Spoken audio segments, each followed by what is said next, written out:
All right.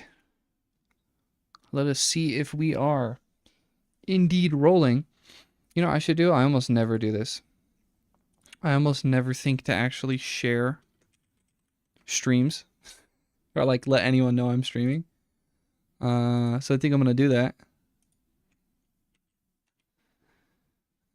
Oh yeah, interesting. I just tried to post that and it wouldn't let me do it. Oh, weird. Wait, what video did I just grab? Remember, all streams must start extraordinarily scuffed. It's like a requirement, realistically. What am I trying to get pushed over real quick? Oh, I want to share this actual live stream itself. Let me hear myself real quick. How do I sound? Can I hear myself well? Sounds fine? Sounds completely normal. Okay, audio seems to be working perfectly normal. Where am I trying to... This is why I never do this. I never think to share a stream like that. I literally just never do that, actually. So, that's a slight issue. And inconvenient is what I would say.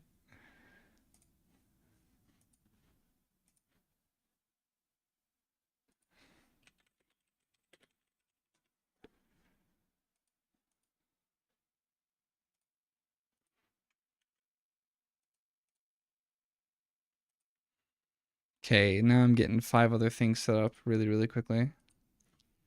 Because of course I have to, even though I just prepped for like 10 minutes prior to this. Wonderful. Okay, I am trying to share this stream with my Discord and possibly one other. Here we go. There we go. I've shared a live stream. I almost never do that.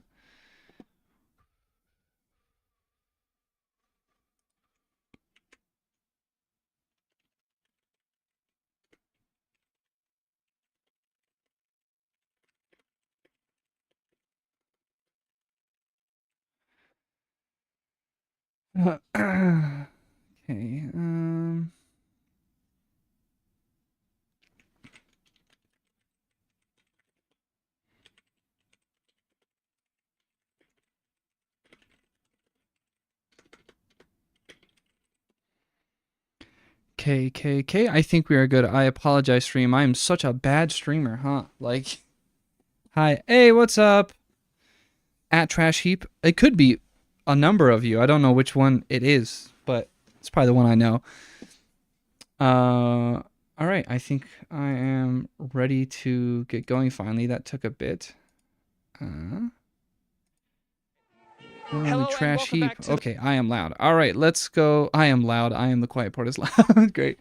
Oh, it is. Hey, what's up? I'm gonna... Okay, since it is you and you're in chat, do you want me to say your name, the one that I know you by and have been calling you by, or should I just not say your name in this stream? Because I'm going to be mentioning, obviously, like, who's involved with what. I was thinking of doing just, like, a clean slate and not saying a single human being's name in this video. Go ahead. Okay, cool. Well, I'll let people know then. So I will say, it is JoJo from @TrashHeap here on YouTube.com. All right, well, I'm going to go ahead and get started. Hello and welcome back to the Quiet Part YouTube channel. Once again, everyone, in today's stream, I'm going to spend a few hours, maybe just one, it depends, debriefing the protests from last night that I attended in this video here, which will be linked in the description of this stream if anyone wants to go ahead and check it out. You can find this video that we're going to be kind of breaking down and talking about on that link in the description. Interesting video overall. And a lot of things came together, and there's so much to talk about and so much to say and so much to break down. It has been a bit since I did I'm not really sure what to call it, but like a drop-in protest documentary. Let me see. Let's look at latest. So here's this. That was yesterday. Yeah, I mean, it's been 2 months since No Kings 2, I guess.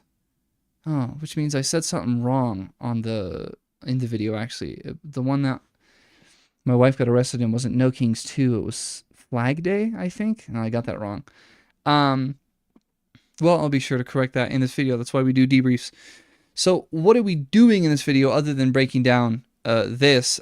I am going to be watching the cell phone, social media, smartphone videos of Renee Nicole Good's time of her passing, but essentially when she got assassinated / murdered / mostly just executed, because executions are done by governments, right? They're done by like groups with power. Renee Good got executed by, from what I know, an ICE agent. I am not going to be showing the video of what happened to Renee, but I will have audio on for it, and you won't see it on screen, but I will be watching it on my screen, even though you can't see it. But I will be having the audio play, which may, of course, may be disturbing for some people in some audiences. So I encourage you to exercise caution as I alert you of when I am going to play the audio of that, because I'm sure there will be screaming and the sound of gunfire and whatnot. But I will not be showing it because, of course, YouTube would nuke me for more of it if I did that. I'm going to do that first. And how does that tie into this video titled "Protest Outside Aurora Detention Center After ICE's Shooting of Renee Good"? In this video, I interviewed a bunch of people, and I hadn't seen the video because I just didn't have it in me yesterday to watch it. Sometimes that's like a thing with journalism, and I guess that's something like I want to clarify before we even get into it. I'm getting to the point with this journalism thing where I'm starting to do this not as a job, but it's working like a job. Like, I know how to record, I know how to go out, I know how to get set up, I know how to have interviews, and I am indeed going through the motions and being a little bit less present in the moment than you would expect. But all of that is for the purpose of making sure I give as many people as much of a voice and platform as I physically can, letting actual people do their thing. And to do that, I have to do my camera shit correctly. I have to do my interviewing correctly. And as a consequence, sometimes I'm not like emotionally all the way there with everyone, and kind of absorbing the moment, because I just got to do everything right and just be there all the way as a journalist to get this documented. Otherwise, I'll tend to zone out and then kind of get in my feelings, which is a good thing, and I encourage all normal protesters to do. But if I do that, the people on the other side miss out on getting this imagery and these stories for the people watching at home. So keep that in mind. I'm going to seem, weirdly energetic or maybe weirdly joyful at different times throughout this, especially because, as I will go on about at length later, I met, celebrity's kind of a messed up word, because like no celebrity wants to feel like a celebrity, but what I think typical people would call a celebrity, not even just local, which is one of the lead MCs and vocalists of a band called Flowbots that I have talked about on this channel. That's probably one of my most popular videos, actually, if I can find it. Where is it? It should be like the most prophetic song. Here it is. The prophetic song from the past that predicts our future. It actually wasn't that popular video. It should have been. This is a great video. This video breaks down this guy's song and his band. He's had like 6 members, and a few have rotated over several years. But yeah, this is a musician. This is an artist. This is a rapper, a songwriter, a singer, an activist, and just a neighbor, someone who lives in the same state as me, and I just live alongside of. So in that part of the video, I will be very kind of excited because I'm meeting someone who is an inspiration to me. Maybe that's the right word to use. Not celebrity, not any of this other stuff, just inspiration. So, all right, this is the official warning. I am now going to watch this Reddit post, all angles of Minneapolis ICE shooting synced with stills. Rest in peace, Renee Nicole Good. I don't use Reddit anymore, so I just knew Reddit would have videos, of course. I'm not sure if this is the most authoritative video, but it seemed like it would cover it plenty for me to know what I need to know. I am not going to be showing the video. I'll go ahead and go back to here. You're going to hear the audio of me listening to this video, though. It looks like it's only 30 seconds. You do have audio. I'll go ahead and like generally describe what I see, not in too great of detail. I see a truck. I see men in military gear, men in gear that would indicate they're going to do some fighting. They're going to do some violence. I see one walking up really damn quick to someone's car who is halfway to being completely in front of what I imagine is the ICE vehicle. I'd say blocking it, but she hasn't. I imagine this is Renee's car. It's a red kind of mom SUV. There's another white car further in front of it, possibly blocking it off, or maybe that's another protester. She is now backing up. I have paused it for a second. I hear someone saying no. Here's what I know from someone who has watched a million. Hello, Pooperman 230. YouTube is crazy. Yeah. I've watched a million body cam videos, right? We have videos all over my channel where I talk about body cam videos. Let's see, what's a good example? I wonder why I'm doing this in order of popularity, but yeah, the ACAB video I did in like over a year-long period watch nearly 1,000 hours of body cam videos, so I've seen a million. But I have other videos where we're talking about this sort of stuff. I've seen body cam videos. I am exceptionally familiar with policing practices compared to most people. In the video I'm watching, which again you can't see, but you can hear the audio of as I go through it, I believe that the red car has to be Renee. She has now begun backing up so as to, hey, I would say, likely comply with whatever order she's been given to get out of the way. She's complying, right? But what they're going to do is, and cops do this all the time, ISO do this all the time, if you move a car in a way they don't like, they're going to say it's assault with a deadly weapon, and they're going to classify the car as a deadly weapon. Which, it's hilarious that when cyclists get hit by cars, we can't prosecute drivers as assault with a deadly weapon, but police can do that anytime someone at a traffic stop moves their car slightly. She is now backing up, not in a way that I would indicate or projects that she's about to hit anyone. He's keeping with her, trying to stop her. She's now pulling forward, and I just saw like a big pop. Okay. Okay. Okay, Jesus Christ. Was she driving or was she passenger? I had heard that she was shot through the passenger vehicle. Is this not over? Okay, I'm seeing pops. The cop is now at her window, hand. Man, I don't know who's doing this initial shot here. The guy in front of the car? This is classic. They're practically throwing their bodies against the car, which is stupid behavior, as everyone knows. Man, it gets super glitchy with that pop. I imagine that was gunfire. I'm going to keep going through the rest of this. Yeah. Oh. Oh, that's worse. They shot her while she was accelerating, and she must have died in that shot. And you can see another video where her car begins full speed accelerating into another vehicle because she's dead with her foot on the pedal. They just murdered her. So she must have been driving. Okay, I do see this officer highlighted. An officer in front. Wheel left, vehicle backing up. I can see him draw his firearm. This is a great video. Whoever put this together. Let me do some due diligence and do some respect to the person who posted this video. It looks like it's BISWAGIT388 on the r/Minnesota subreddit. I'm not sure if this person made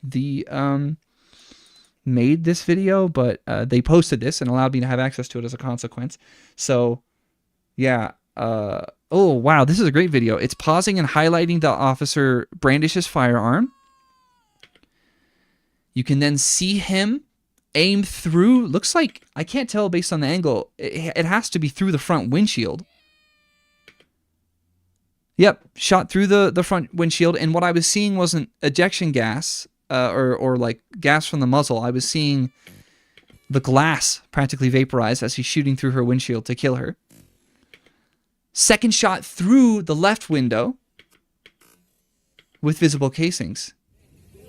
Oh my God. No. Like this is I'm not going to try to I'll go ahead and move over. I have now finished watching that 30-second video kind of summarizing the moments. That means I don't have the full context of what led up to it. The way that they walked up to her car with not firearms brandished means that she hadn't done anything to justify that much force yet. Meaning the escalation was most certainly in the moment that I just watched and that you heard. What can I say for commentary? Well, I can do like a policing breakdown on the context. whenever a traffic stop is conducted, in this case, an ICE officer walking up to the window of a woman who is partially blocking their vehicle and I guess their egress, the second that you move your vehicle in spite of or even in alignment with commands, for example, get out of the way, if a cop feels even slightly threatened, there is now grounds for the cop and their department and ICE and the federal prosecution to say that you, by moving your car, were attempting assault with a deadly weapon. And what they'll do is they'll classify the vehicle as an assault. They'll classify the action of moving your car within proximity of a police officer as assault. And then they'll say that the deadly weapon in this case is actually the vehicle itself. So this is going to be battery on a law enforcement officer or battery on a Leo. This is going to be, the charge is probably going to be, I mean, from the top downside, they're going to try to charge, or they would have if she had not been executed. They would have attempted, the charge that they would have been investigating in that moment would have been, battery on a police officer, assault on a law enforcement officer with a deadly weapon, using the vehicle as a stand-in for the weapon. They might have even tried to say it was like second-degree attempted murder. These are all the justifications that the cops would make up to justify murdering that woman. By the way, executing that woman. If she had, if miraculously Renee Nicole Good had actually killed an officer, that would have been murder. One person to another person. Maybe if the officer were extremely renowned, the ICE person, the agent, if they were extremely well renowned, you could say maybe it's an assassination. But when it's an ICE agent killing an innocent American civilian that was actually complying and trying to get out of their way, initially, before they began brandishing firearms and scaring the fuck out of her, that was an execution. That's called execution. When like a government and a person in a position of power does that, that's an execution. So Renee Nicole Good just got executed by whoever those agents were. I think I'm okay showing you just stills for context. Again, I'm not going to show any blood or anything. I mean, I'm not sure if anyone ever... I'm sure the mainstream media has now identified that these are ICE agents, agents of the Department of Homeland Security hired by Immigration and Customs Enforcement. But, I mean, as far as I can fucking tell right now, guys, like... let's see, trying to get too bad for a moment. Okay, there's no shots or anything bad yet, right? Like, as far as I can tell, these are just random soldiers. They could be from China for all I know. They could be from Russia. They could be from Korea. These could be Venezuelan soldiers. I have no way of identifying who the hell these people are. They're just random men in military fatigues that just executed someone. That's all I know. Like, now I'd like to go ahead and transition away from the video and get to the AP News' coverage of it. So, AP News Renee Good. I'm going to use the same article I've been using for most of this. There we go. ICE shooting updates. I have not read the entire Associated Press's article on it, but when I'm trying to go somewhere and trying to get the objective facts as best as I can, I usually go to the AP News or NPR, for example. So, I'm just going to read this. There's a lot of commentary. Today's live updates have ended. An Immigration and Customs Enforcement officer, okay, so they've confirmed that, shot and killed a Minneapolis motorist on Wednesday. That is a person in a vehicle. Good way of saying that. Executed that woman is what I would say. A shooting that federal officials claim was an act of self-defense. Of course they're going to claim that. That is what police do. There we have like 100 years of police doing that to absolve themselves. I was checking earlier whether or not ICE agents have qualified immunity. They have federal immunity in some forms. It's not perfect, but they have it, which means they can do this and not... The thing I always like to say recently is that if a person without the badge had done what I just saw that ICE agent do to that woman, they would have gotten shot by someone with a badge because that was insane behavior. That looks like a carjacking. Because it looks like, because it was, I mean, it's a carjacking. They're coming up to her car. She hasn't hurt anyone. She's just mildly blocking them. Get the fuck over it. That's a protest. They come up to her car and she tries to back away, which is likely complying with what they would prefer. I didn't hear the orders or demands or lawful commands or orders, but like, they probably wanted her to get out of the way. That's probably the goal they were trying to effectuate. If they just arrested her in her vehicle, the vehicle would still be in the way. So, No, that looks like a carjacking. That looked like two random military members. They could have very well been from evil Venezuela. They could have been from evil China. They could have been from evil wherever, Mexico. Those could have been cartel military militia. I don't know, because they aren't identified for shit. Just executing a woman.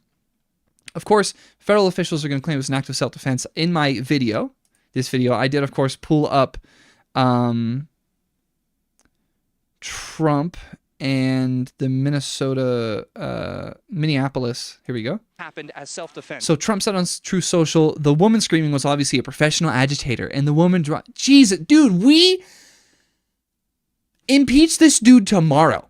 Send him to prison and invert this guy's balls. Like, just get rid of Trump. Jesus Christ. I'm saying violent things in jest, of course. The woman screaming was obviously a professional. The woman screaming was obviously a professional agitator, and the woman driving the car was very disorderly, obstructing and resisting, who then violently, willfully, and viciously ran over the ICE officer. That's not what fucking happened in the video I just watched. Who seemed to have shot her in self-defense. By the way, we live in a world where, like, the President of the United States can just lie about objective, documented facts, and we don't, like, try them for treason. Or, like, execute them. Which, again, execution is legal. That's like a thing that governments do. Our government does it a lot. We did it a lot throughout American history. That's a part of American history. If you're proud of America, you have to be proud of a history of conducting executions. How the fuck can the President of the United States just say objectively, like, video wrong shit? Hide him in a federal or something else. Oh, yeah, they're just going to, yeah, absolutely. They're totally going to just hide him that way. Fuck you, Trump. Literally suck. I'm going to calm down. Fuck Trump. Fuck this dude. Fuck being able to lie like this. Fuck the ICE agent that killed her. That's what Trump said on the topic. And then the president of Minneapolis said, they're already trying to spin this as an act of self-defense. Having seen the video myself, I want to tell everybody directly, that is bullshit. Of course, the guy from the city the lady's from is going to be like, you just killed my fucking girl. You just killed one of my citizens. That's like my neighbor. That's like the people I represent. This is the people I care about. And also, I just watched the video. She didn't run shit over. She didn't run anyone over. The cops love to fling themselves in front of the vehicles on purpose so as to reinforce that they're giving a lawful order to stop, so that way then they can draw their firearm with legal legal backup, with legal what is the word? Validation for their action. They are trying to generate probable cause to justify the degree of force that they are using, moving up from less than lethal to non-lethal to less than lethal to then lethal firearm usage to murder people. It's all about generating probable cause and reasonable suspicion that a crime is being committed of a certain degree that can justify a certain level of use of force. Also, these ICE gang members are just fucking dumbass, disorganized gang members. I mean, they're just gang members, bro. Like, honestly, I like gang members more than I like ICE. They're actually worse than gang members. Right? At least gang members will, like, build the neighborhood up and protect people and shit. These guys just go around murdering people. They're just executing people. Man, fuck them. All right. Hospital record obtained by the AP identified the woman as 37-year-old Renee Good. Renee, in this case, has multiple middle names, so I think her full name is either Renee Nicole Good or Renee Nicole Good. I think it's Renee Nicole Good. Business records spell her name as Renee Nicole Good. Calls and messages within his family were not immediately returned. Of course, they're someone they love just died. In social media accounts, she described herself as a poet and writer and wife and mom who was from here, was from Colorado, and currently experiencing Minneapolis and displaying a pride flag emoji. Profile picture shows her smiling and holding a young child against her cheek. To be clear, like, if this ICE agent doesn't face legal consequences equivalent to charges of murder that are then prosecuted as murder and then go on the record as murder, what that means is that he legally executed that woman. That's what he did. So if I'm pissed and I'm talking about, like, execution, it's literally already happening and it's literally already legal. Why is it that she has to die? And these ICE agents may face no real accountability unless we do something about it personally. Her killing quickly drew a crowd of hundreds of angry protesters. The 5th death from the aggressive U.S. immigration crackdown. What the video shows. Videos with different vantage points posted on social media show an officer approaching an SUV. Yep. Stopped across the middle of the road, demanding the driver open the door and grab the handle. I couldn't hear it, but I'm going to believe that it was likely open the door, get out of the car.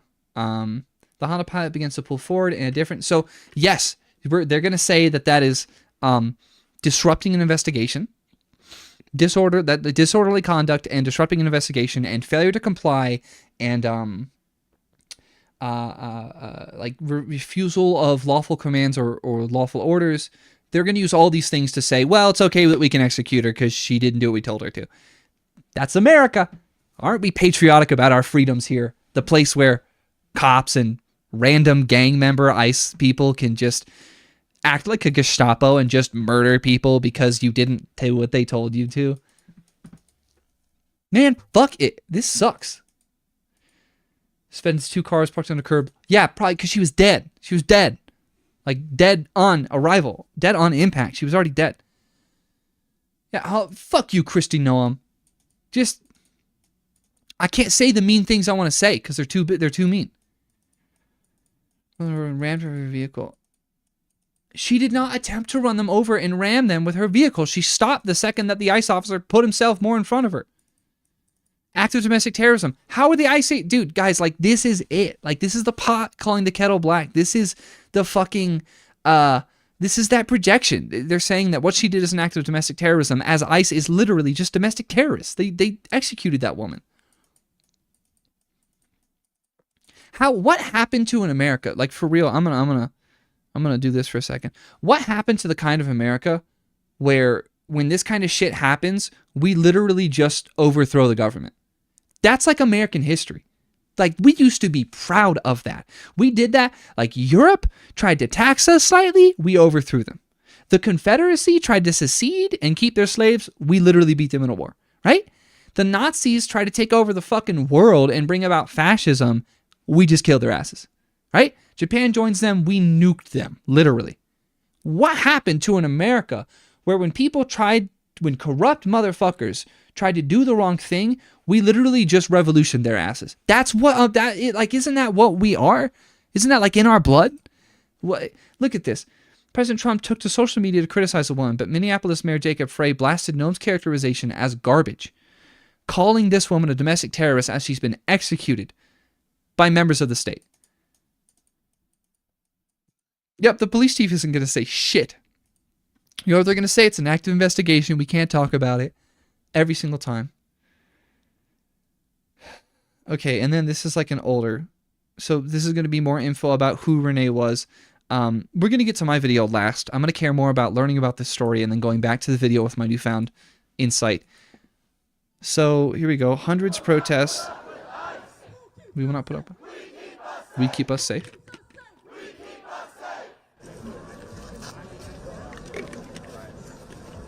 Ice out. Melt ice. Classic stuff. No troops. Hey, Twin Cities ain't licking boots. Minneapolis, Minnesota. What's good? What's good? All right. Oh, I'll pull up this CBS article. I'd like to talk about Renee.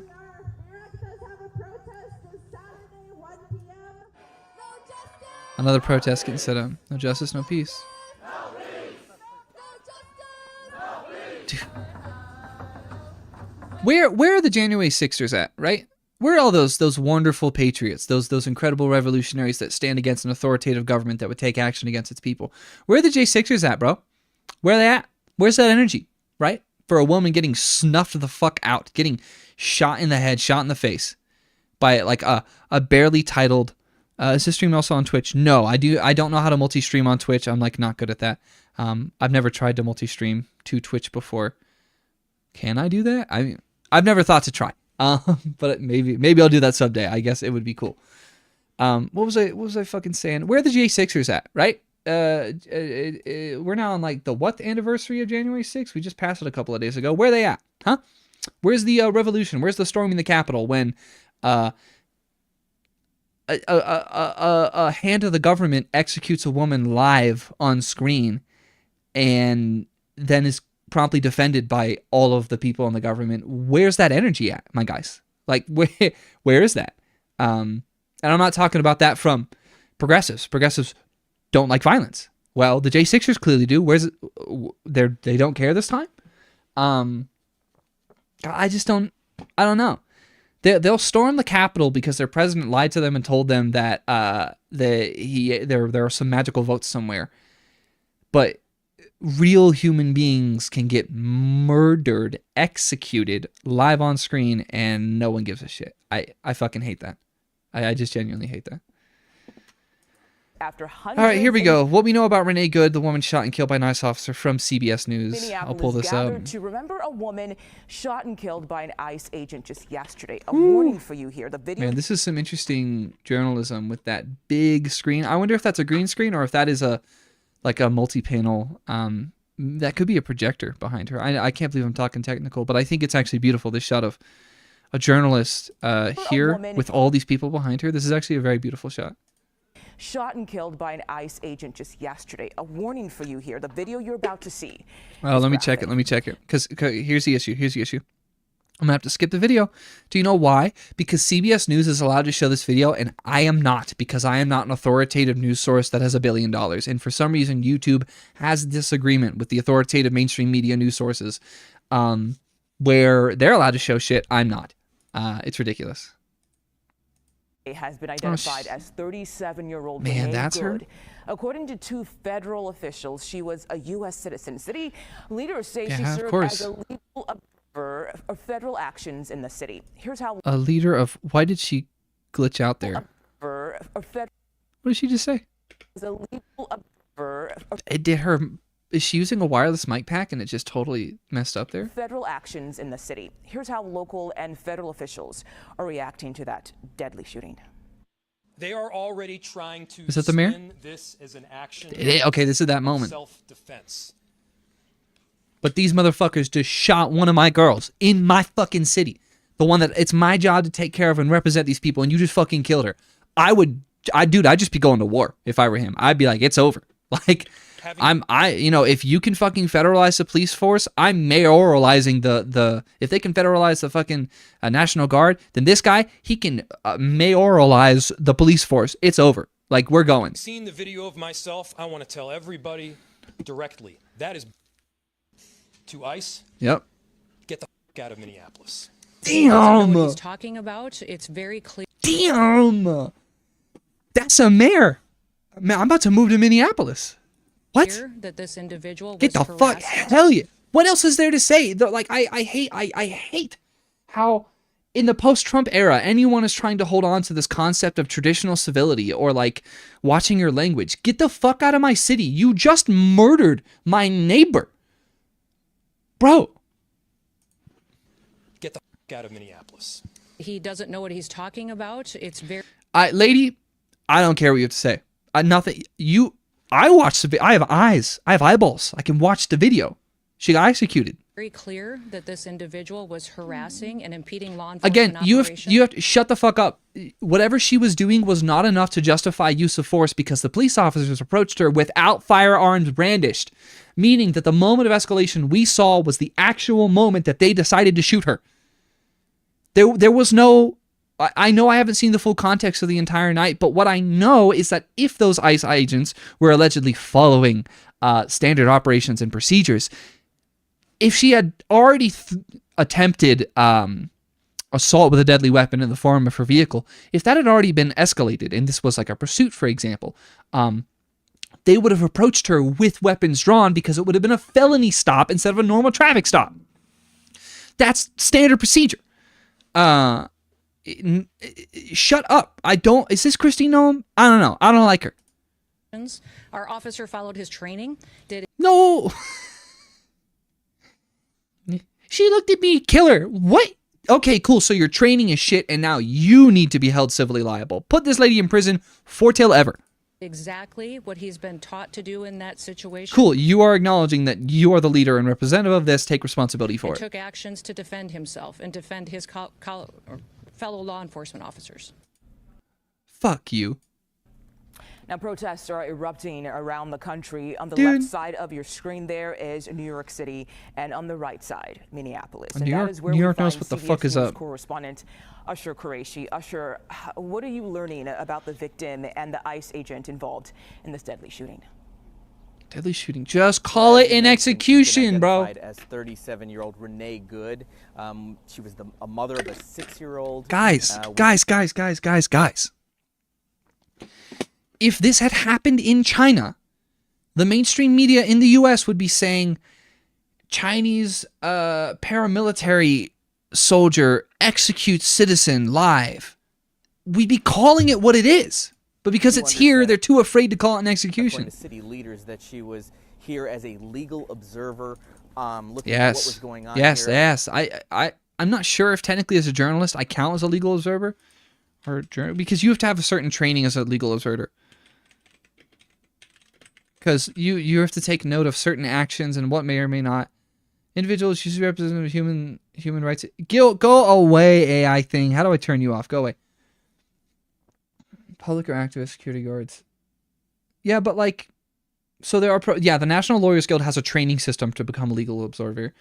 Individuals usually representatives of civilian human rights agencies who attend public demonstrations, protests, and activities where there's a potential for conflict between public and the police, security guards, or other law enforcement. Purpose is to monitor, record, and report any unlawful or improper behavior from either side.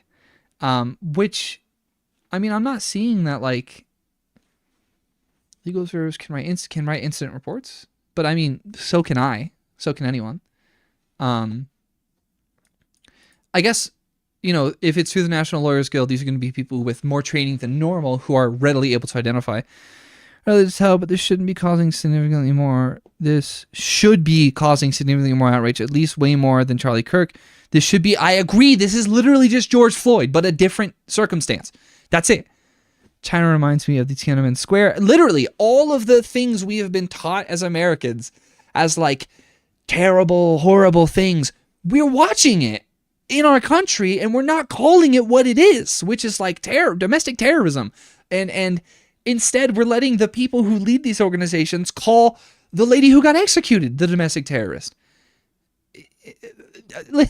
Listen, I'm actually, despite being, you know, an independent media journalist, I really don't push the whole new media is better than legacy media. You know, the mainstream media is not telling you the truth. I don't lean into that too hard because I actually think there's plenty of authoritativeness in some mainstream media. You just have to find the right ones.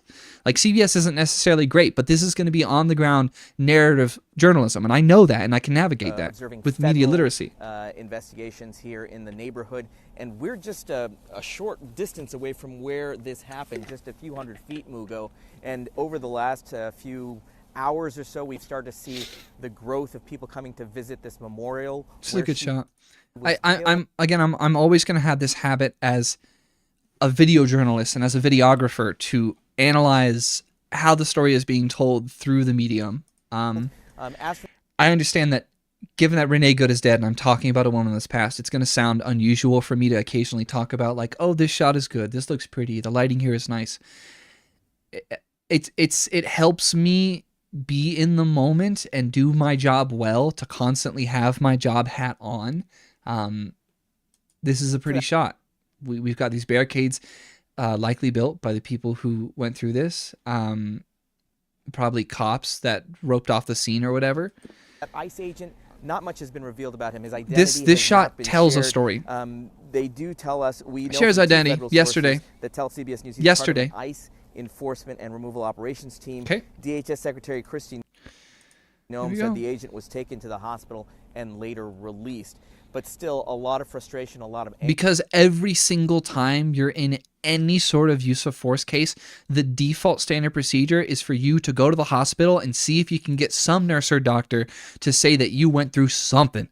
Because whenever the case comes around, it's going to be really important for you to justify, well, I used this degree of use of force because she lightly squished my pinky toe in my boot that I voluntarily placed in front of her vehicle and that you can see me doing in the video. That is always how they work. Hello, meow. I'm not going to call you meow, but you said hi meow, so I might as well say it back. Hello and welcome to the stream. I'm still politely losing my shit over all this. Here in Minneapolis, just one day after this shooting. Yeah, and Usher, you are out there. Minneapolis doesn't give a fuck. Okay, hey, can I just double check something? Where was George Floyd killed? Wait a minute. What? What an idiot I am of a journalist, not understanding the media literacy of, oh my god, this happened in Minneapolis too. We're just there again. 6 years later, nothing's changed. Nothing has changed. Nothing. If this can happen to her, this can happen to anyone. That's why I need people to get. If this can happen to her, it can happen to anyone. On the ground. So how are local residents Jesus responding Christ. to what just happened in their own backyard? Yeah, absolutely. I mean, it's been very tense. Last night, very, very angry, frustrated crowds gathered. You executed a lady in my neighborhood. I am pretty tense. There are protests happening in other parts of the city. Where we are, it has been very quiet near this memorial, near where she was shot. Just to give you a sense, I'm going to step out of the way. Take a look here. This There we street go. is Now they'll quiet just partially focus. because of these barricades that you see. Right? These were not put up, obviously, by law They were put up by enforcement. These were protesters. put up by residents in the area. They have blocked off this entire intersection. Well, maybe to say, hey, let's give people a place to protest. Leading into the streets there so that people can come and visit Right. and see And where this moment Renee in Good history. was shot and killed. Usher Qureshi in Minneapolis. Shot, hey, you know, man, shot and killed, sure. Just say murdered. For the love of God, just say murdered. I mean, that's what that's called. We're just too comfortable saying it isn't. All right, this is 1 hour ago from the Associated Press. Across the nation after a woman was shot and killed in Minneapolis. Uh-oh. Listen, if the AP can show this video, I can show this video. Enforcement officer. Except that's not true. YouTube really hates me showing anything. 37-year-old Renee Nicole Macklin Good was a U.S. citizen born in Colorado and a mother of 3. Man, that's one of ours too. Like, In social media accounts, she described herself that's somebody's. She says she's a mom. That's someone's mom. That's someone's maybe sister. That's someone's daughter. Someone's as a granddaughter. poet, writer, Someone's wife, great granddaughter. Someone's great granddaughter. Maybe an American with a history the same as the rest of us who came here seeking freedom just to have their daughter, their descendants' life fucking snuffed out by an arm of the goddamn government. The last time we did this, right? Who here remembers the fucking Boston Massacre? Huh? Where we went to war over this, bro. Boston Massacre. 1770, during the American Revolution, right? Confrontation. 9 British soldiers shot several in a crowd, right? The last time motherfuckers pulled this shit, we went to war. That's what we did. That's American history. wife, and mom. Hours after the shooting, hundreds gathered for a protest. in Man, and I Houston. don't know if Renee Nicole Good would have, or her family would have wanted us to go to war over this, but she was observing ICE and trying to protect the freedoms and justices of other people. If you can't be free from having your life taken by the United States government, you aren't free. You're not free. I mean, look at this. Let's go to the Quiet Part YouTube channel and look at my second most recent stream where I read the entire U.S. Constitution live, including a number of moments that discuss the fact that the government should not be able to remove from you your life, your liberty, your property. The government removed this lady's life. Except because of federal immunity, it's likely that this officer might not get charged and prosecuted with a civil rights violation, unfortunately. Nearby. Trump The administration. issue is she's dead. Like, that's what we need to get for a second here. Like, she's fucking dead. She can't be at the stand. She can't go to trial. She can't get an attorney. She's dead. There's no due process in an execution. That's why this is an execution. She's just gone.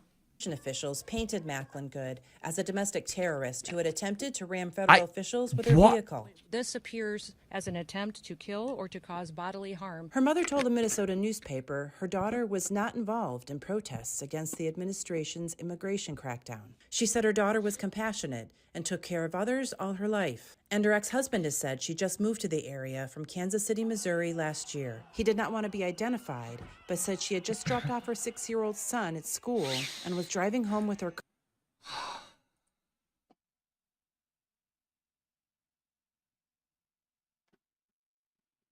current partner when they encountered ICE agents. Guys. Listen. Okay. I'm gonna take the videographer hat off for a sec. I'm gonna put on a different hat that's gonna allow me to feel something for a sec instead of just reacting. Someone's gonna have to tell that little kid that their mom is gone, right? Like, you drop your kid off to work, you drop your kid off to school. They're there. A 6-year-old is a kindergartner typically, or a first grader. You drop your kid off. You say goodbye to them, right? That kid is now at school. They're in the hands of a bunch of teachers and other adults taking care of them, trying to live a normal day. Someone has to tell that kid that their mom is gone, right? What's that kid gonna do? I mean, they're 6 years old, and their mom's gone. It's fucked up. It's really, really fucked up. I don't know what I would do if I were that kid's teacher in that moment. Like, what I would do.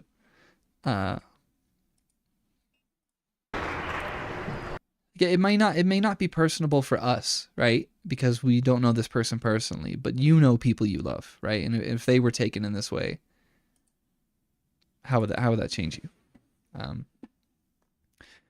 Rest in peace to Renee Good. All right, let's break down my video now. I guess that's something we're doing now. I'll move stuff around so we can stay in this little YouTube window here.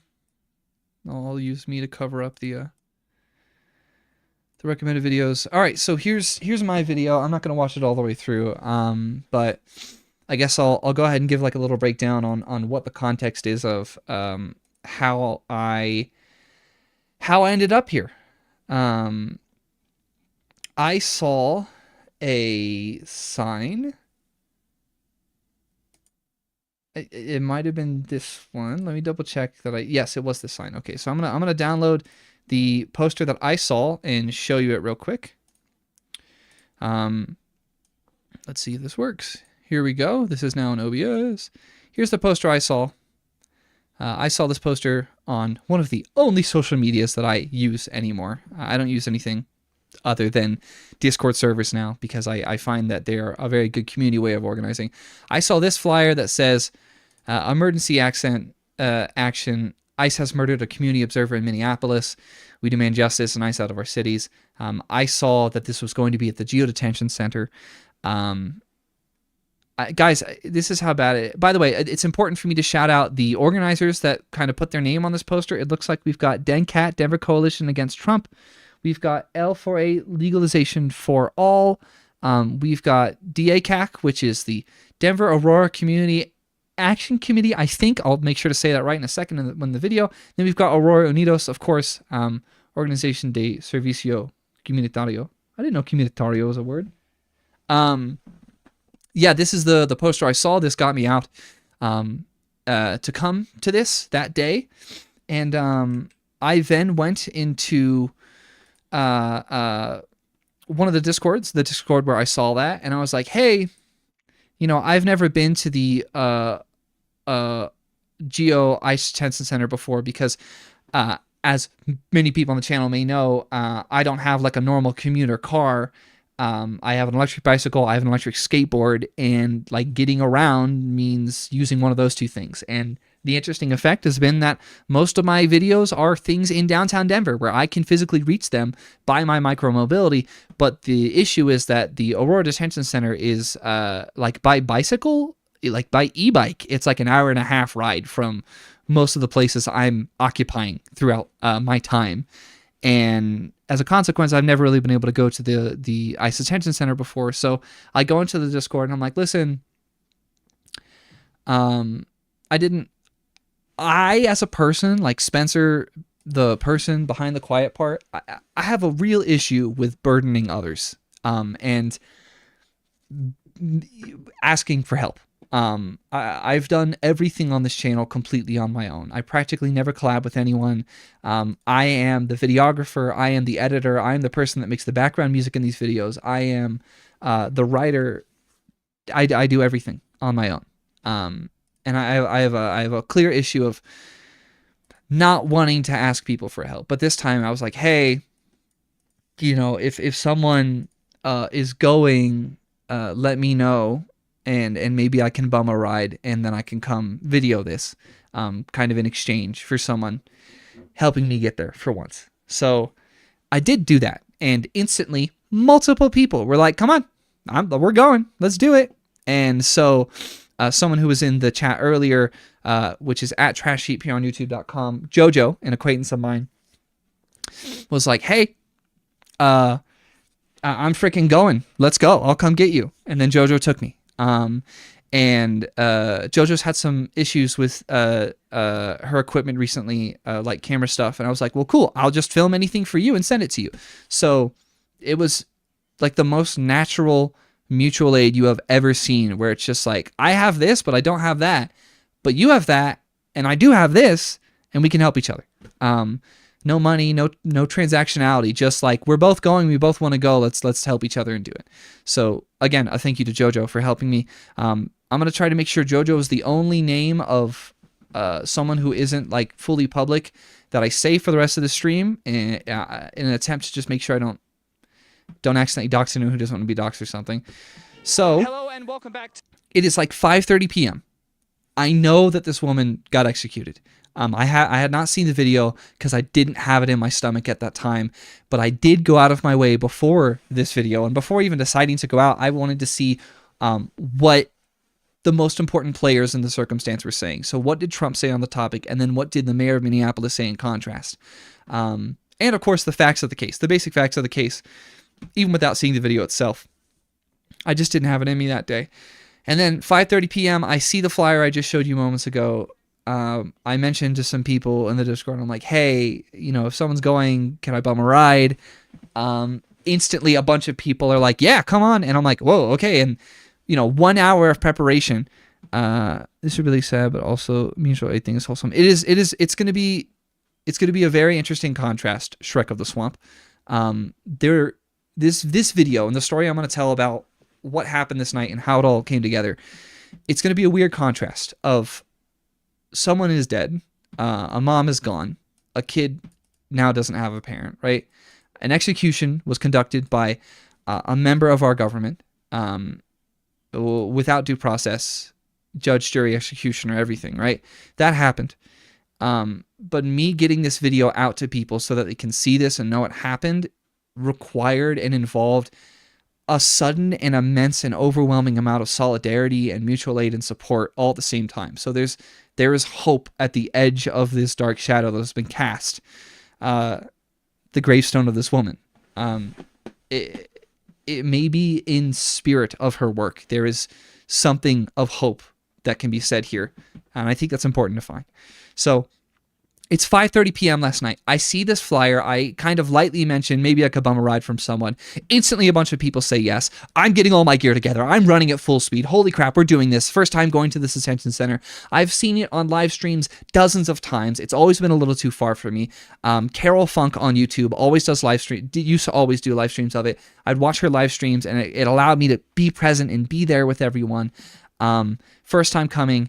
We show up, we've got 2 goals. I record stuff for my video, I record stuff for Jojo and Trash Heap's video, and we are just going. And I am in the moment, full-on journalist. I'm not processing what I just processed 5 or 10 minutes ago about the true emotions of what happened here. And instead, I am locked in and sort of stoically present for the sole purpose of giving people a voice and showing what is happening. That's it. Like, I am here for one thing. So it's going to be weird that I'm like smiling and trying to be formal, but that's just me using all of the default like masking skills I have to be there and tell these people's story. And the first person I spoke to, of course, was from the Denver Aurora Community Action Committee. To the Quiet Part YouTube channel once again. I am here outside in front of the Geo Ice Detention Center in Aurora, Colorado, famous for holding Jeanette Visquera. Which I've seen Jeanette many times on screen and in public, just by virtue of doing my coverage. A well-known activist that fights for 9 months she was held in there and just recently got out. immigrant rights. Not like she'd been like forgiven. She's still on like, it was like bond or something. Today I'm speaking Equivalent. with Ryan Stitzel, the chair of the Denver Aurora Community Action Committee. Denver Aurora Community Action Committee. Very interesting. Well, it's nice to meet you. Thank you so much for talking with me today. Okay, so I encourage you to check the video out if you want to hear what these people have to say. I don't want to just restream my own video in a kind of a pointless way. I want to tell you stories of the night. So, you know, I have a habit of my videos of essentially showing you everything in order of how the night actually progressed. And most of the clips in this video are completely in order. I think, let me see, where's an image of, let's see. Okay, here we go. We've got some people. These are all different organizations. I didn't do my normal harder work of who is from what and how can I tell you who's organizing what. This was just kind of all at once. Like, I'm here to show what's happening. I'm standing on a concrete barrier right now, panning my camera left and right and hoping that the size of my boots can hold me and make me not fall. So that's why I'm so much, I can get this taller angle. This first shot is out of focus. That really pissed me off. Right. I don't know what I was doing, but I was trying to show the crowd. By the way, I mean, how many people do you think this is? Like 1, 2, 3, 4, 5, 6, 7, 8, 9, 10. Like, if that chunk is 10, this is like 30, 40, 50, 60 people maybe? I mean, from what we can see here, it's like 60 people. There's more people to the right of me. It's probably like 100 people that all came together just a few hours after learning that this woman was executed.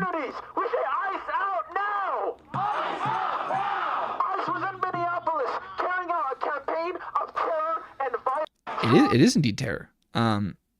Shout out to this person who talked with me. I kind of purposely trying not to remember people's names at all, but this person like had a airsoft helmet on with like a GoPro, if I recall. And they were like, yeah, you know, I don't know. I feel like it was important to record it. And I'm like, dude, that's literally how I got started. Like, that's how like, you just know that you're in a moment of history and it's important to make sure people can see it. I'd like to tell you is dozens. So then now I can tell this important anecdote from the night. I got to stop saying anecdote. I said it twice in my interview later on. Dang it. Here's an interesting fun fact. If I were to teach, that's how I'd be saying it. But something else happened other than immediately getting a bunch of support from the community to help me get out here to record this that night with 1 hour of notice, like 20 minutes of notice. Once I got there, some other people, I don't know how to describe this. A bunch of other people just immediately started helping me.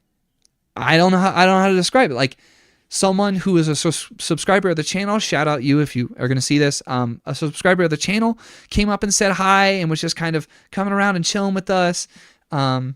Another acquaintance like carried my camera bag and was like, what can I do? How can I help? And I'm like, I've never had help before other than my wife, who used to help me document protests. And as everyone knows, and I've recounted clearly too many times, my wife used to help me document protests. She would help hold my gear and help get the bikes together and help us go from place to place.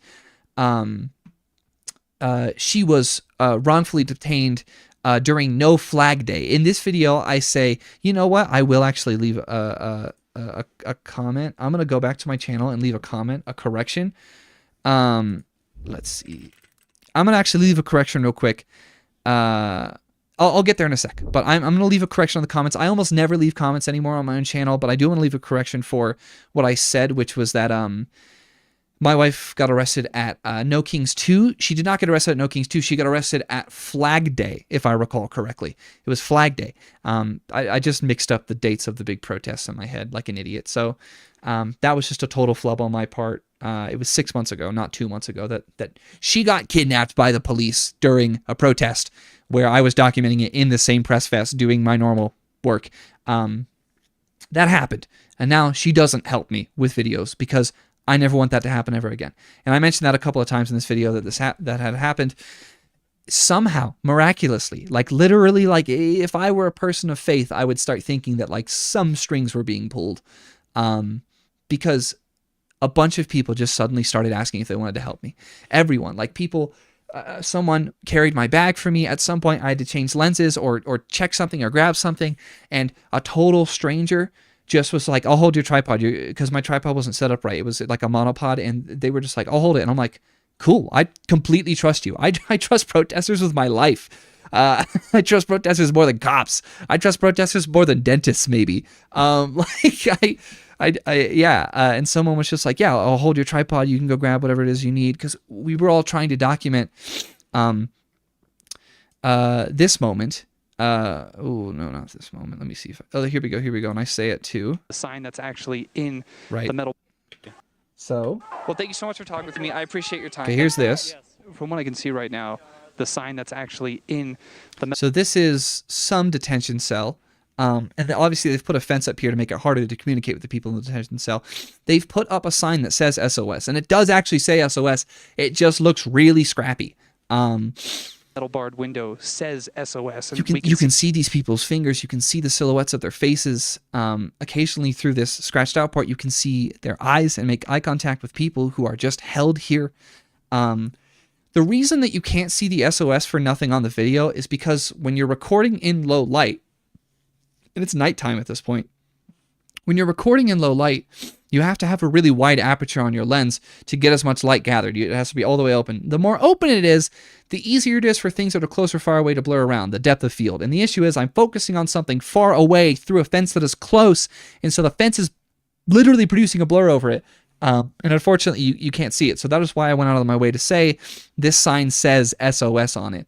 Right now, it is in this kind of moment that we are trying to document these people and communicate with them, that people are just like, that person is just like, well, I'll hold your tripod for you for a sec. And then someone else is currently holding my camera bag for me.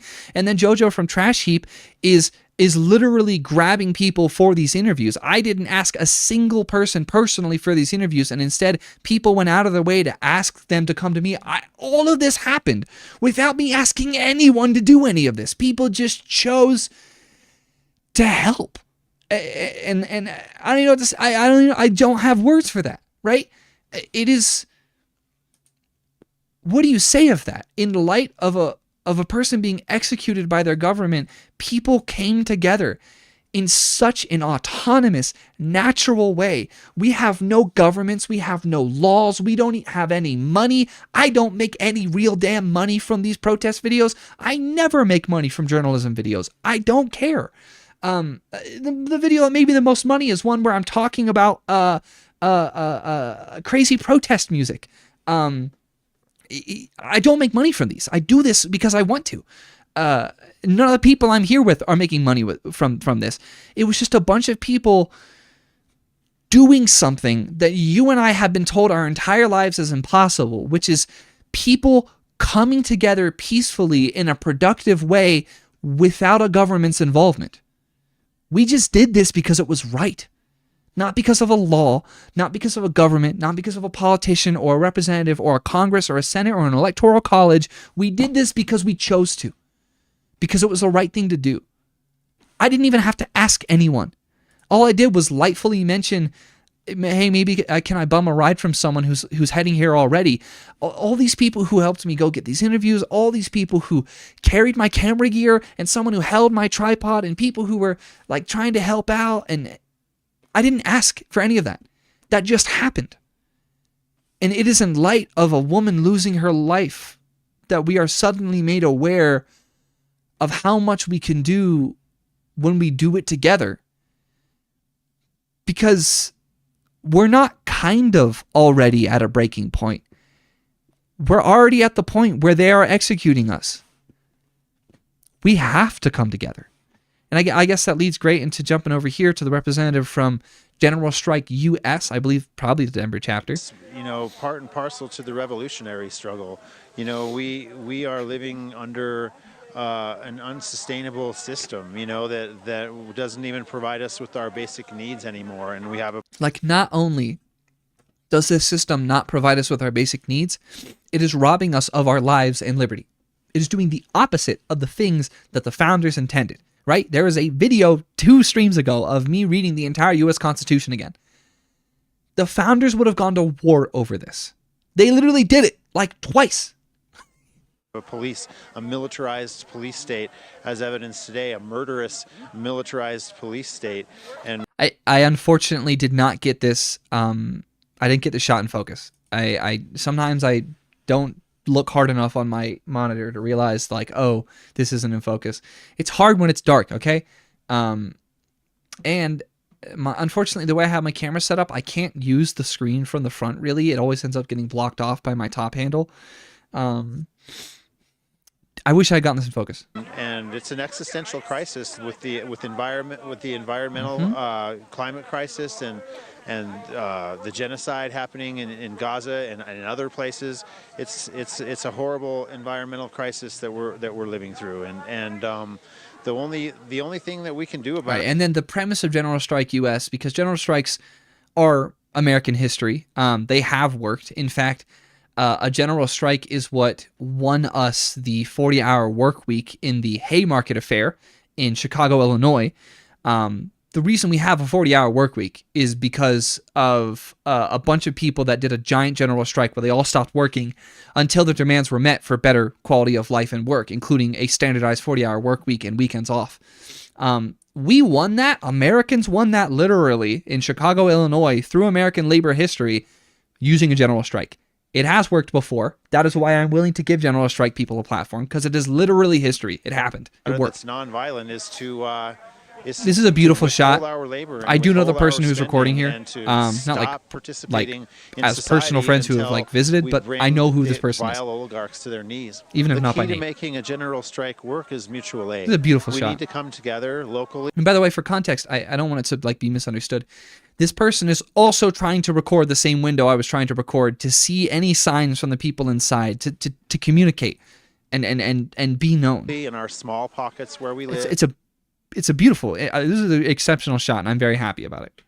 And try to understand what our neighbors need, because it's going to come down, and we're going to need to support one another in terms of mutual aid is already, it's going to have to happen anyway, I guess, because shit like this is going to happen. Food, medicine. Life in my life. Okay, so now we get to this, and I'll try not to, this is going to be so hard to explain correctly.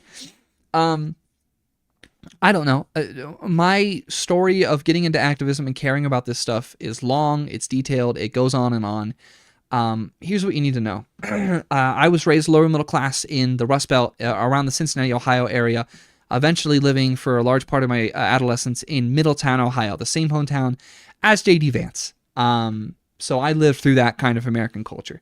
And, I got to have a bunch of great formative experiences, including but not limited to my senior year of high school. The summer before college, I worked at a Kohl's, which is a clothing store. I worked at the Kohl's in Middletown, Ohio, the one that's across from the Olive Garden and adjacent to the Cracker Barrel, which I also used to work at. I'm working out of Kohl's. I'm working on a cash register, and I work there on the summer. And every time I come back home from college for a winter break or summer eventually, I also work at that Kohl's. At some point, and I'm not sure if it was that summer or the following winter break of my freshman year of college, I remember a song from when I was younger that my brother used to play called Handlebars by a group called the Flowbots, which is headed by this guy here. This is Johnny Five, who has a government name that I'm not going to say it. It's public, but there's no reason for me to say it. This is Johnny Five. He's one of the many contributors to I hate calling it because their music is more than this, but they're a protest rap rock hybrid music group. They're a band, a well-known one that has made several songs, including Handlebars, which of course I made a video essay on this channel that you can find somewhere. I think it's called the prophetic song from the past that predicts our future, and it's a song that was extremely popular. It was like their breakaway hit. I encourage you to listen to way more than that from the Flowbots, and I did that when I was working at this Kohl's, and I was learning capitalism, and I was learning what it was to be a wagey and just frickin' be treated like garbage, running a cashier, getting yelled at by old ladies, and getting paid like $9 an hour maximum. I got to live what most Americans labor through. And while I was doing it, for some reason, I had the idea during one of my shifts to find the album that Handlebars was from and just listen to the whole thing, because I'm one of these people that listens to whole albums in order because I like the story. Listening to that album, made in part by this guy here that I am now talking to in this video, that album changed my life. that album was like a textbook of civil rights history, of like American progressive history. It's one album, and you could pull out all the proper nouns, all the names of people and names of places in that album, and you could organize all of them, every name that they mention, of important political leaders and moments in history and places in history. You could just research every one of those, and that could probably be a replacement for learning all of civil rights history. You could literally do that just through this album by pulling out words from it. And that's kind of what I did as I listened to Fight with Tools, one of my favorite albums of all time now, a massive inspiration for my approach to organizing and activism and my belief for how we can build a better future, all came from this guy. And the people he collaborated with over time, including Brer Rabbit and their bassist and their guitarist and the different girls they've had playing violin and viola. The other interesting thing is, it's my freshman year of college or my senior year of high school, kind of that range, that I'm working at this Kohl's and I start listening to this album and I start thinking about the injustices in the world. To be my freshman year, if it is 2026, that means I graduated high school in 2017, the winter of 2017, the summer of 2017, which means it's either 2018 or 2019, and Trump is now in his second or third term because Trump won 2016, right? And then Trump lost 2020, and that was Biden, and now we're back to Trump again. Okay, cool. Yeah, so I'm 18 or 19 years old, freshman year of college, just got done with high school. It's 2018, 2017, 2018, the general span. I'm listening to this album. At this point in my life, I had never seen a music group live because, like, my sisters and my other family members had put money into going to concerts, but instead, like, I just put money into going camping, and, like, gas in my car to go to work and getting food. It was a spectacle for my sisters and my mother and other family members of mine to go to live concerts because having that money was hard. And so for me, that money was never liquid enough that I could afford to go to a live concert as a teenager. And so now I'm 18 and 19 listening to this album, and then I don't know it at that time, but it is 20, let me check. So again, it is 2018 and I'm listening to this album, 2017 or 2018. I'm listening to this album, and then I go to college for 4 years. So it's 2018, 2019, 2020. I graduated in 2021. And I decide with my partner at the time where we're going to move, and I decide we're going to move to Denver, Colorado.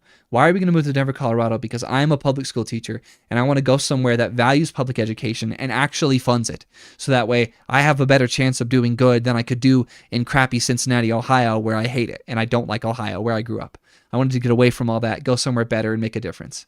So I moved to Denver, Colorado, and the following year, it's now 2022, it's halfway through my first year of being a professional teacher, and we have money. I have a big boy job. And the first group I ever see live, I think about it. I think in my brain, I'm like, wow, man, like I'm freaking 22. I'm old now. Like, what is my first concert going to be? It's not just going to be what I can afford. It's not just going to be who's in town. I'm going to have to think about this for the rest of my life. Who is the first group I'm ever going to see live going to be? And I'm like, well, this is obvious. I'm going to go see Flowbots. And so I go see Flowbots at the Jefferson Theater in Denver, Colorado. That's the first concert I've ever been to. And I didn't even live in Denver yet. I lived in Parker, Colorado, south of Denver, but the general kind of greater area. And here I am, circle back. I'm now talking to the guy I watched on stage sing these songs of hope.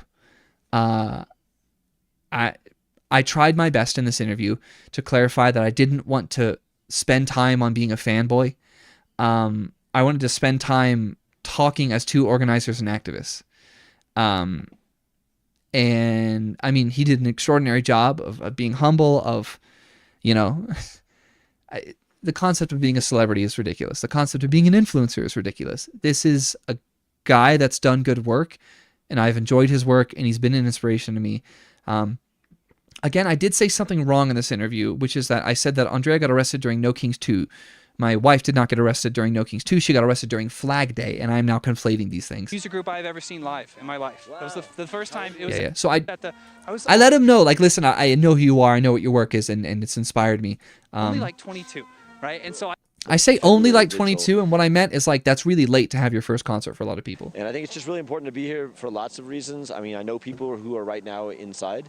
And I know if I was in there, I would love to know there was people out here that didn't forget about me, that were trying to play music and make noise and shut this place down. And I think all of us have something we can do just by showing up. And I probably move my face. Maybe Sorry, find the right words, the right song, the right melody that can bring somebody a little bit of hope or solace, or put outrage into words. Today I'm here because I actually wasn't going to come. And I also wasn't going to come. It was 5:30. Like, I wasn't planning on this. I didn't have my gear ready. It was a miracle that I had all of my stuff charged. All my camera gear charged and ready for this. And I start thinking about, like, you ever have those moments where you're like reading? This was like serendipitous for him to say this, because it has been a motif on this channel that regarding my origin of getting into protesting, I felt like I just had to be there. Like, everything was pointing to it. And so I recount another anecdote. I need to stop saying anecdote. Later in college in 2020, I'm now working near my college, stocking shelves, and George Floyd has been murdered. I've watched the video. I'm stocking shelves at like 3 a.m, working third shift, trying to pay my way through college. And a man just got like executed by Derek Chauvin. That was George Floyd. And at the time I was like, dude, I'm about to start student teaching, and I'm in a teaching program, and I have a 4.0, and that 4.0 is the only thing getting me enough scholarships to get through this degree, to do the thing I need to do next. And I made a decision in 2020, like, I'm not going to do it. I'm not going to risk taking off work. I'm not going to, I have to get through college. And as opposed to putting energy into feeling guilty about that, I just felt responsible. Okay, I'm not going. I have a responsibility next time to be here, to do this. And it was nice recounting that to Johnny Five and telling him how he inspired me and connecting over some of this stuff. Point of me going somewhere. And then a lot of experiences, like as a public school teacher, working. Okay, and then this is what I said wrong. I really wish I were logged in. I'm gonna log in right now to my main account, and I'm gonna make that correction at adults who have built up a lot of anger, the world that's put it on to them. Yeah. It's hard work trying to find something to do with that energy. An anecdote I thought might be interesting to relate to you with how this did fuck me up, actually, watching the people in there thinking about my wife. It's fucked me up. To me is I document. Okay, so that moment is at 14:53. I'm gonna go ahead and leave a comment under this video saying correction at 14:53. Okay, that is a slight issue. I have an extension that has turned off all of my YouTube comments, and now I need to re-enable comments. Okay, one sec. I'm gonna leave a comment real quick. Again, what is the time? 14:53 is when I say this, and I still can't see the comments. Okay. How do I get the comments back? Uh-oh. No, I'm not sure. Unhook, maybe. Is it? Hide. I don't know how to turn my comments back on. My comments are on my channel. I just can't see them. I've hidden them from myself for a long time. Dang it! I need a way to make that correction, but I can't pull it up here. How do I do this? One sec. My extensions are so like locked in that I can't do this very well. I want to make sure I do this on stream, so I force myself to remember to make this correction. Okay, so I've got YouTube Unhook turned on. Recommended playlist. It does not hiding comments. Okay. YouTube unsubscribe all. Okay, no. Disable. I don't want to disable comments. You're not even showing me it in the first place right now. What is wrong with the channel? What is going on? Hello and welcome back to the Quiet Part. Still can't see the comments. Wow, I've done too good of a job preventing myself from freaking out and locking into the comments. Great. All right, well, let me think. What can I do? I can get on my phone real quick. Re-enable the YouTube app, which I've had disabled for a long time. And then I can use that. I can then use the app to leave a comment. This will be the first comment I've left in like 2.5 months or something. Let's see. Okay, well, you know what? How about this? I'll play through the interview with Jamie Laurie, and in the meantime, I'm going to try to make that correction. I've already heard myself do this a bunch, but hey, maybe it's useful context for the stream. People that aren't, right? These people, this is the first time I've come to the Geo Detention Center. Yeah. I've seen you on live streams, literally, many times. Yeah. Carol Funk does a lot of live streams of the Geo Detention Center, and I was like, man, that voice sounds familiar. And like, this dude speaks fluent Spanish. I'm like, oh my God, that's Johnny Five.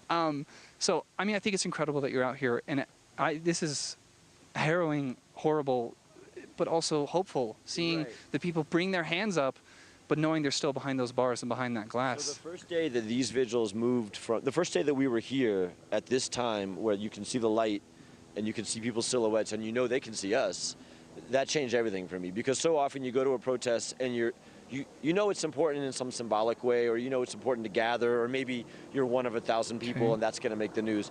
But this is really different. It's so intimate. I would come here if it was just me. I mean, it's just there's somebody on the other side, and just to have that human contact is, yeah, you're right. It's sort of this. It's heartbreaking. It's intimate. It's like fascinating. It's all these things all at once. It's like horrifying. Okay. It's all right. I have the quiet part pulled up on my phone finally. I'm going to go ahead and make that correction because I think it's, I mean, I can't see getting something wrong and not correct it. I got to do that.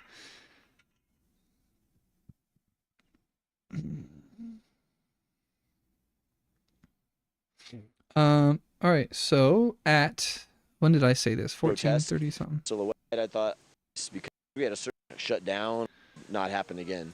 Something to do with that Energy Kings 2 a while ago. I documented that big protest called No Kings 2 a while ago, and I brought my wife with. 1457. Correction.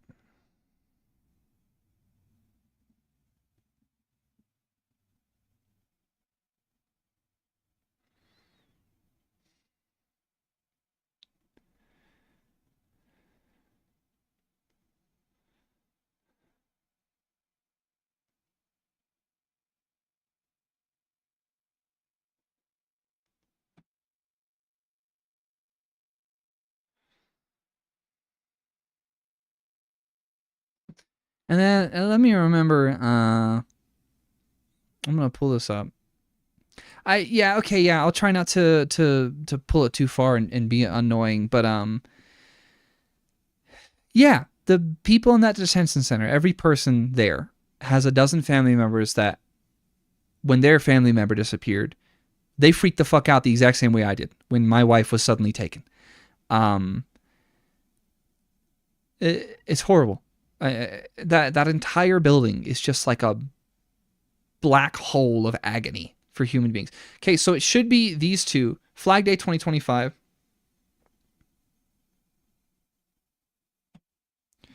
Flag Day.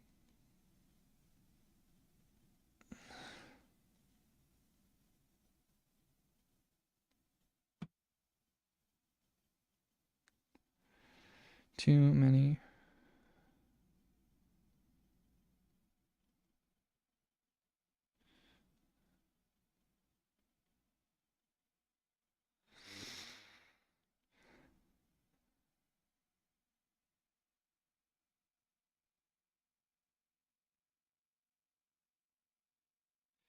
Okay, yeah, I clearly had documented too many protests because I'm starting to mix them up and my brain is not able to keep up with it.